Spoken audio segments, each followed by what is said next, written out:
This is Walden in what will hopefully be the first of a long series of battle reports. I mostly play Bretonnians.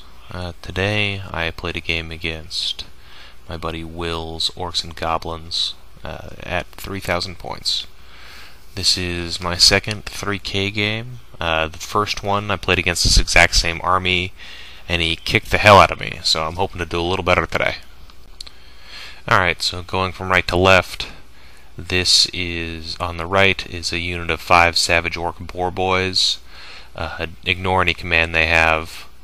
And then a Night Goblin unit. There's 49 of them, full command, 3 Fanatics and Netters. There's also a Black Orc BSB in there with the Talisman of Endurance, and shield, and an Iron Curse icon.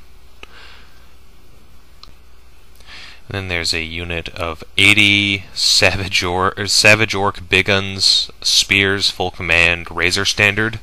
In the unit, there is a level 2 with Lucky Shrunken Head, Savage Orc Shaman, and a Black Orc War Boss with Talisman of Preservation, Enchanted Shield, and Sword of Antiheroes.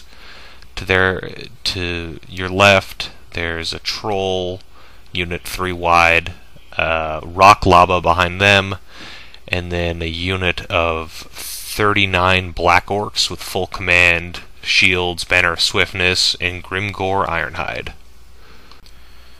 Alright, over on my side, we have a 10-man unit of Peasant Archers with Braziers and Defensive Stakes. Braziers give them flaming attacks. Defensive stakes are count as a fence. Next to them is a unit of Questing Knights. Those are some plastic models I converted. Hopefully I'll get a close-up picture you can see later.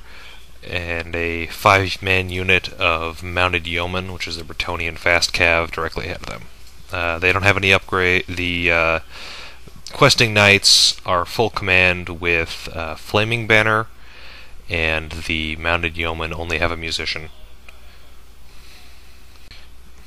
Over here we have another Bowman unit, same setup as before. A Grail Knight unit, full command, no magic banner.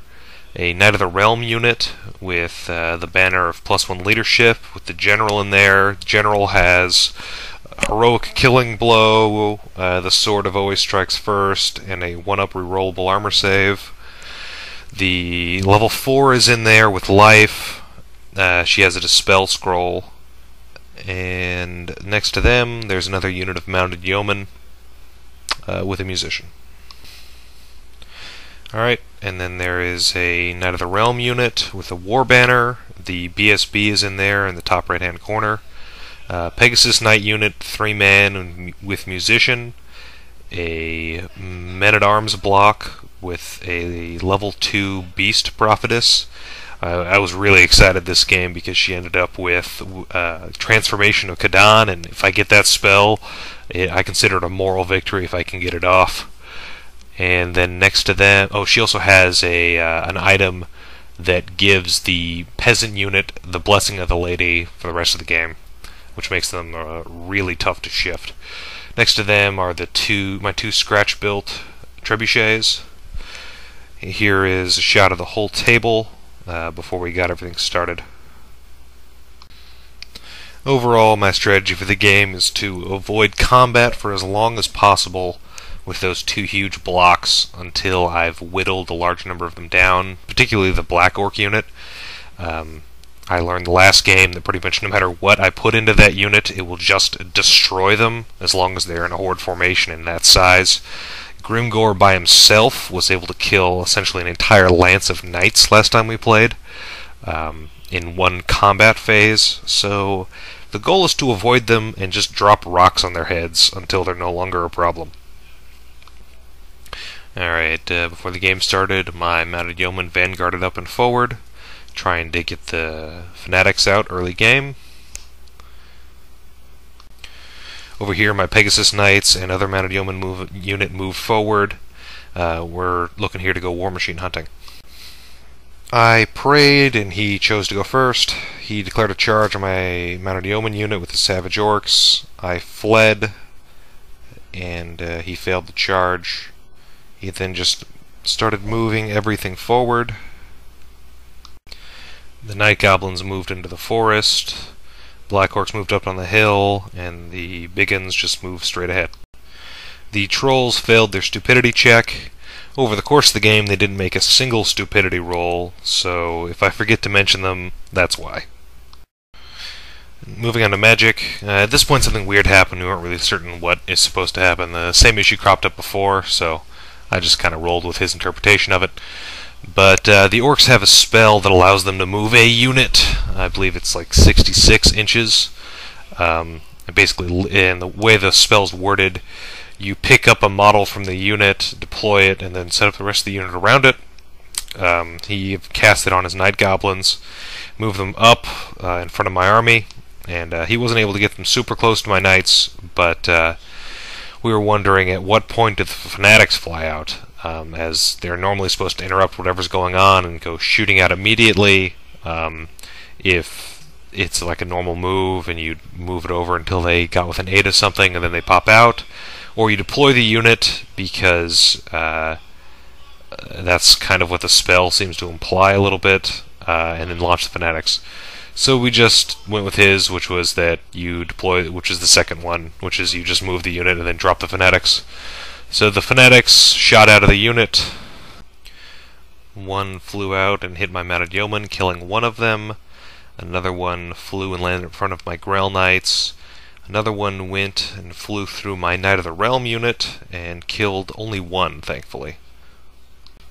In shooting, the Rock Lava fired and killed only 3 peasants, thanks to the ward save and it was scattering pretty far. Started Bretonnian turn 1. I charged forward with my Grail Knight unit and my Knight of the Realm unit. Ended up losing 3 Grail Knights to the Fanatic since I landed on top of him. And there's a couple shots of the unit charging. In the Magic phase, I dropped Dwellers from Below on this huge Black Orc unit and wiped out a huge number of them, about 14 or 15, including Grimgore Ironhide, massively weakening that unit. And then I dropped, in the shooting phase, a couple rocks on them and killed off a bunch more, making that unit a lot less scary. You move my men-at-arms forward so that they were a very long charge away from the Black Knight, the Black Orcs, and then just moved up my other Knight of the Realm unit to be also a little farther away from them. In close combat, my Knight of the Realm and Grail Knight unit crushed the Goblin unit, and they restrained pursuit.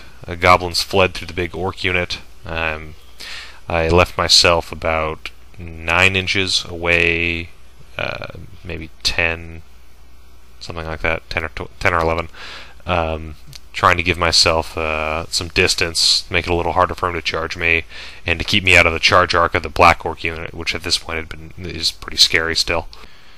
Orc turn 2, he wheels and charges, makes a decent charge against the Grail Knight unit. In the previous turn, I'd moved my mounted yeoman back up in front of his boar boys to try and get them to charge this time. I was trying to put them in such a way that the Savage Orcs had nowhere else to go, so that they'd have to overrun and get within charge range of my questing knights.